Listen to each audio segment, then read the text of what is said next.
Okay, let me clarify this a little bit because I think some people aren't fully understanding the message that I was trying to get across. Because this is exactly it. That's the whole point of the video. We're not comparing grief. We are not, this is not the grief Olympics. But I think in the grief world, a lot of times we feel very called to relate to someone else. Someone shares that they lost their mom at 15 years old. Someone else who lost their mom at 60 years old says, like, oh, I totally understand. This is not a bad thing. I don't think people are coming at it in like a malicious way at all. What I'm trying to say is you don't understand someone else's grief. We can relate because we all lost someone important to us, but there's so many nuanced factors that go into understanding someone's grief. We don't. Like I said in that original video, I lost my mom at 20. My brother and sister were 10 and 12.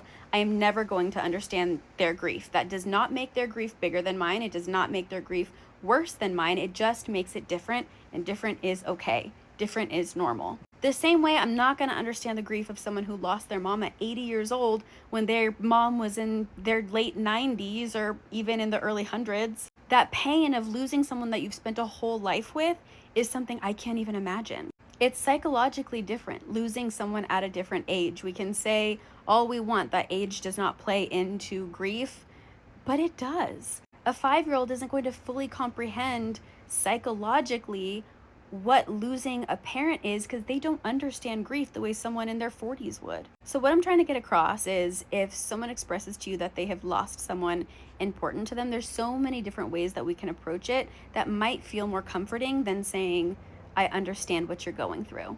Again, I don't think anyone is being malicious if they say, I understand what you're going through at all. It's not something that we really think about. It's really interesting to me seeing so many people take that video as comparing grief when, and I believe I say it in the video, there's no malicious intent. It's not to say one grief is bigger than the other. It's just acknowledging that things are different and that things can be different and different is okay. This whole conversation can be had around someone who suddenly lost someone in a car accident versus someone who is losing someone to something like Alzheimer's, or someone who just has an absent parent in their life. It's all grief. It is all grief. But the experience is so much different, and age is simply a factor that I was using as an example.